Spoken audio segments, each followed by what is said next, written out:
Hey everyone, it's finally here. Xbox One X, the new 4K console from Microsoft. I've had a unit for a while now, and in terms of the content of what I'm going to be doing here, there's good news and bad news.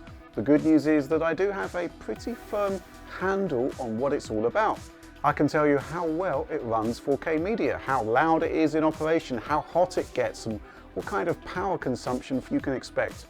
I can tell you about the cool back compat features, which really do set new standards, but as we film this, well, there's not actually a huge amount of actual final Xbox One X software available. What we've seen during the preview phase looks promising, and we've already filled you in on each title that we've seen as best as we can, but in terms of those all-important PS4 Pro and PC comparisons based on final software, well, we're going to need to address those on a game-by-game basis, and in this respect, even though we literally have the hardware in hand, I don't really feel that much more informed than I was previously. But this is not to say that I don't have lots of new stuff to tell you about the console and what I think of it. Okay, so when I came back from my trip to Seattle to check out the new console way back at the tail end of March this year, I made the pretty strong comment that Xbox One X, or Project Scorpio as it was known then, was console hardware pushed to the next level, and the emphasis there has to be on hardware, as obviously at that point I hadn't seen much in the way of games. But regardless, having spent quite some time now with the final machine, I'm standing by that comment, and in fact I'm doubling down on it. In terms of hardware design, this really is an excellent piece of kit. Now, with Xbox One S, Microsoft kinda rediscovered its mojo in console design. Xbox was a games machine again, not a do-it-all multimedia set-top box with questionable aesthetics. Added features like a small GPU upclock, HDR support, and UHD Blu-ray. Welcome extras. Fundamentally though, it was still an Xbox One, underpowered compared to the competition, but this time at least it was a really cool looking console with a lot of thought put into it. And the same philosophy in physical design extends to the new Xbox One X. And putting the pair of them side by side here, we clearly have a complementary family of high quality console hardware. So yeah, going from the S to the X, we have the same robust matte plastics, the same tactile buttons, and it's the same I/O and power input arrangement on the rear of each machine.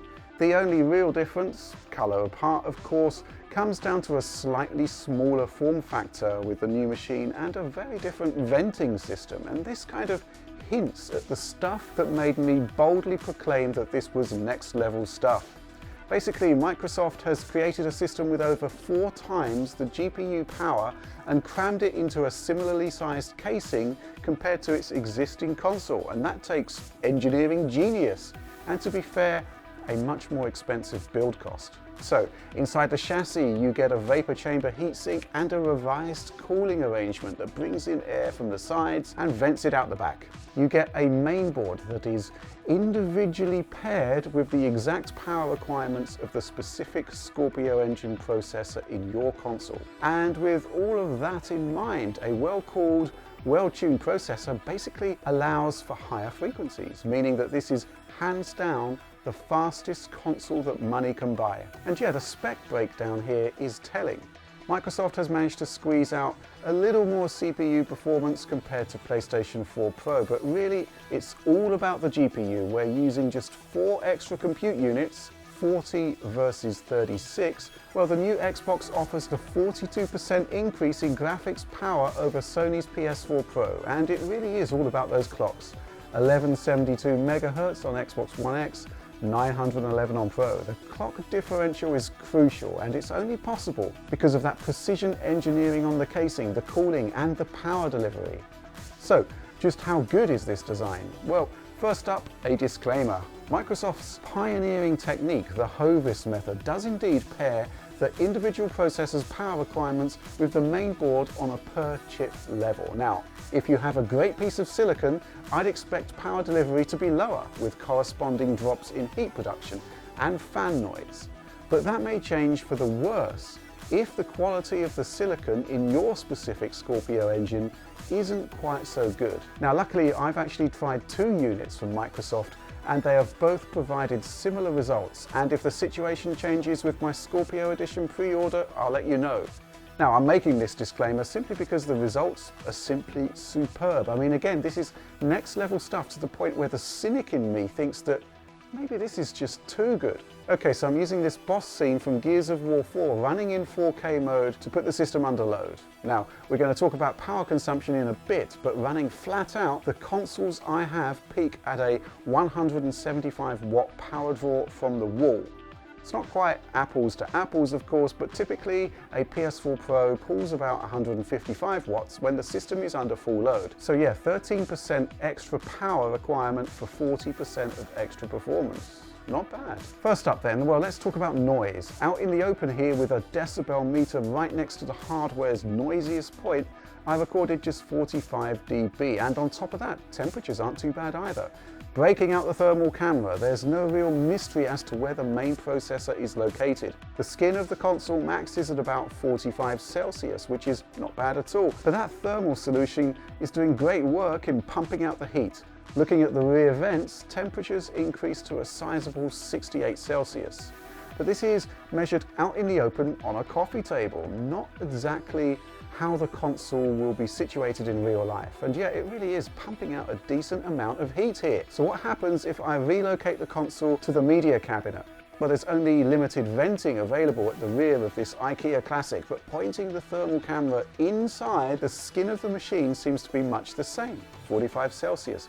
But you can see that the rear of the cabinet itself is heating up. The takeaway here is that, man, this console is quiet.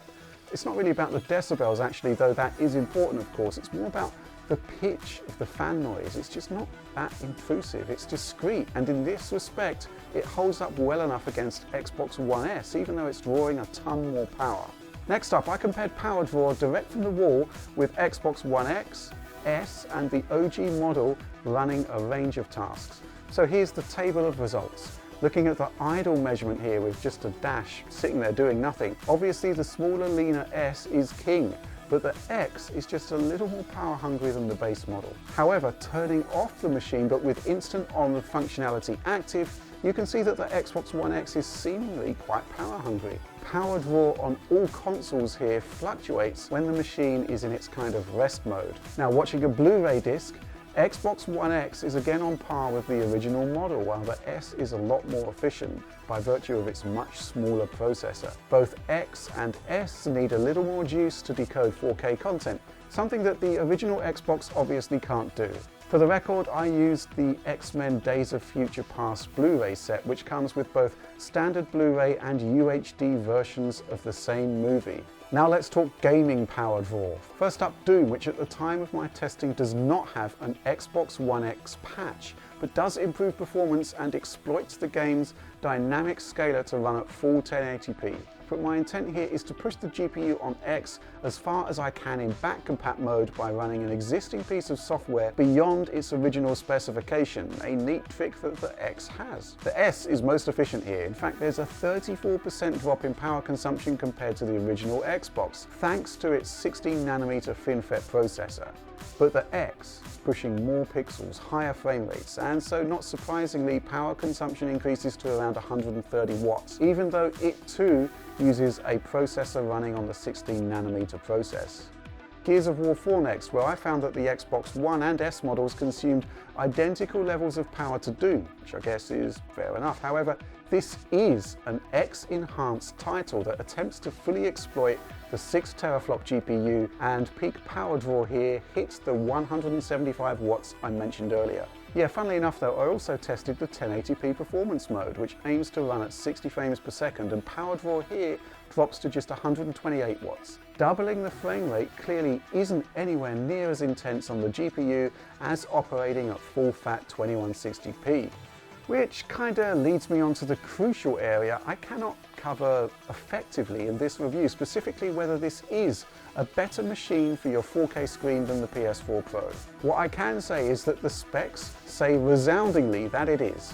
We've also seen titles in the preview phase like Shadow of War, which show a massively improved visual turnout on Xbox One X, owing to its more powerful hardware and more generous memory allocation. And yes, Rise of the Tomb Raider, a brilliant game on all platforms that's been sort of transformed into a technical benchmark of sorts. Yes, it's better on Xbox One X based on everything we've seen so far, but as I said when I kicked off this review, enhanced title patches are really thin on the ground during our testing period, though this is set to change very quickly. The muscle is here to do a much better job than the Pro, but you know, we are going to see titles like FIFA 18, which are basically identical to the Pro versions. I mean, fundamentally in this case, the developer aims to deliver a specific vision and isn't too hung up on exploiting hardware specifications. But I'm really hoping that this is the exception and not the rule, and that more developers utilize the hardware more effectively. But anyway, yeah, please look to our individual platform comparisons that we'll be rolling out to get the latest on the Pro versus X power struggle. But what I will say is that I'm really liking the philosophy behind this console and the efforts that Microsoft is making to ensure that your old library of titles for existing Xbox consoles not only work on the new hardware but run better too. I mean, whether these games were originally designed for the original 2001 Xbox, the 2005 Xbox 360 or 2013's Xbox One, we're getting great support here. Now we're going to be looking at backwards compatibility in more depth in other videos, but here are some initial observations, starting with Xbox One.